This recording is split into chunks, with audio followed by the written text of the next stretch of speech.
又係一年一度嘅大陸五一黃金週嘅時候啦。講起黃金週，大家會諗起咩呢？周圍煲冬瓜？唔緊要，去我哋香港人嘅後花園郊野公園唞下氣咯。喂，阿哥，你冇睇新聞咩？逼爆東壩啊！唉，正所謂幻覺嚟嘅啫，嚇我唔到嘅。所以黃金週第一日，小編就人生第一次行去萬宜水庫東壩睇下嗰度係咪好似傳媒咁講，真係咁逼爆。而家10點半，小編坐車去到北潭涌，嗰度有小巴去東壩嘅。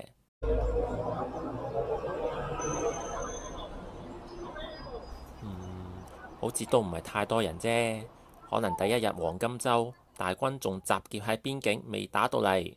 總之現場環境安全平靜，不過已經有警察同埋記者喺現場戒備，睇嚟佢哋都驚大軍殺到埋嚟啊！既然係咁，小編一於向東壩進發啦。阿哥，你向邊度行啊？唔係搭小巴咩？唉，難得嚟行山，識去就梗係行過去東壩啦。小編會經上窰郊遊徑，再行麥理浩徑過去。哇，睇到都覺得遠啊！但係越難去越珍貴啊嘛。OK，let's go。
行山最大嘅好處就係感受大自然，又睇到一啲好有歷史嘅嘢，仲會睇到一啲好有特色嘅嘢。你搭車真係未必會睇到嘅。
行咗2個鐘，小編終於到咗萬宜水庫嘅西壩啦。去到嗰度開始就大致都係平路，就好行好多啦。不過，有時就要同車爭下路咯。呢條明明係麥理浩徑，係熱門行山徑。雖然咁多人去東壩，交通配套點都會有，不過成日有車經過，有啲煩咯。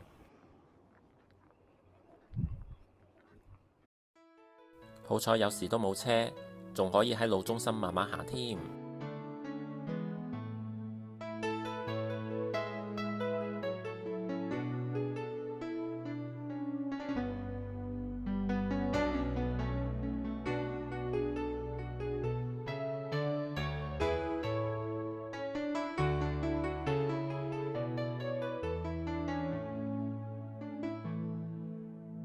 前面遠處已經見到東壩啦。睇嚟小編仲要行多2個鐘先得啦。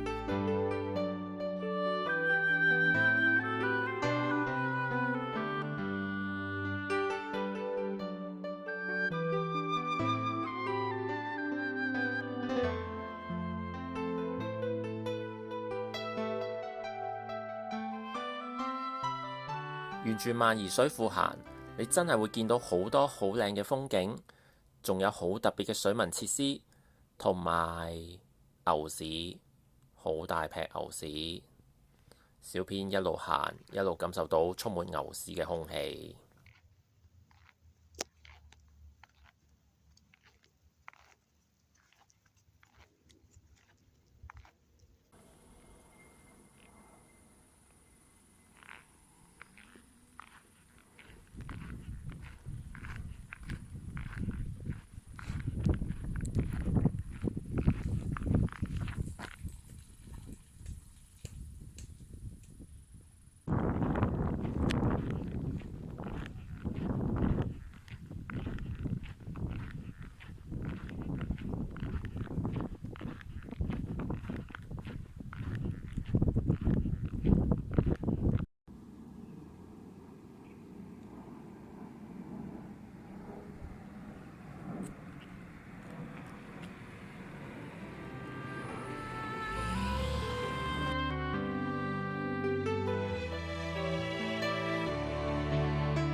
萬宜水庫啲水真係好靚，小編喺香港真係好似未見過咁靚嘅水。最近有人成日宣傳話要飲水思源，計小編話呢個水庫真係最佳宣傳品啊！仲使乜喺水庫隔離擺個唔關事嘅宣傳咩？正所謂冇比較冇傷害，有比較就係咯。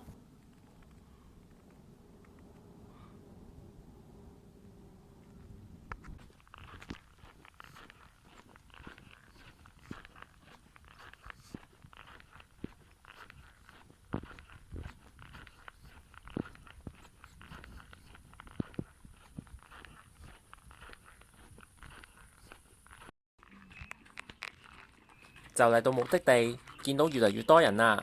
小編見到有大陸嚟嘅行山客孭住一袋袋，應該諗住今晚紮營。呢班行山客感受到佢哋真係好熱愛行山，同我一樣山長水遠行過嚟，唯一差啲係呢樣啫。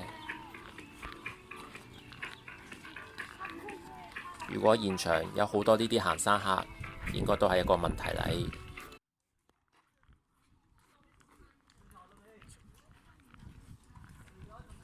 下晝應該2點半後啦，終於到達東壩啦。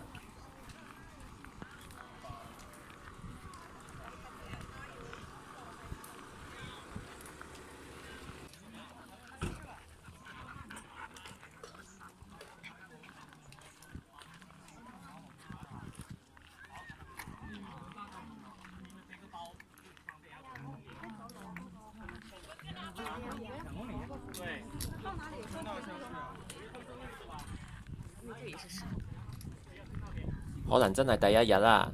小編會形容現場係人氣郊野公園嘅正常人流，遊覽空間好夠，行得好舒服嘅。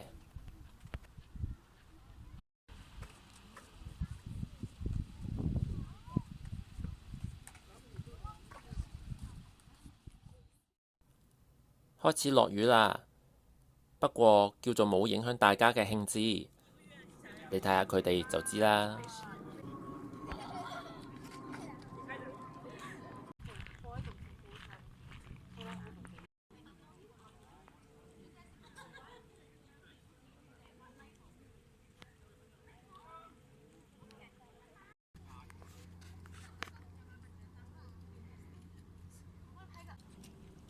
現場環境都算唔錯，除咗大家都肯保持地方乾淨，亦可能因為有人會掃下嘅。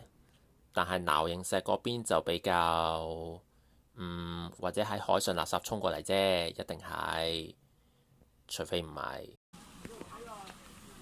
後尾聽返，原來當局特登安排多啲小巴同埋的士過嚟接啲遊客來往東壩，所以現場有好多的士同小巴，只不過依家完全係車等人咯。有啲嘢真係要講 timing 㗎。不過，正如小編剛才所講，人流係正常嘅，少啲人冇所謂，多啲人就真係唔可以再多啦。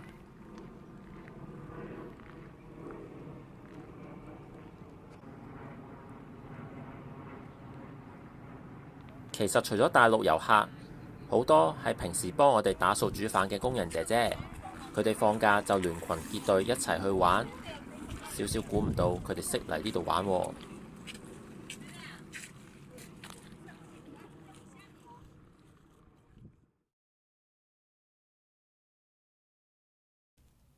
都差唔多要走啦，因為行到腳軟啊，坐小巴返去啦，唔准話小編啊，小編真係有需要㗎。好啦，要休息啦，下次再講過啊。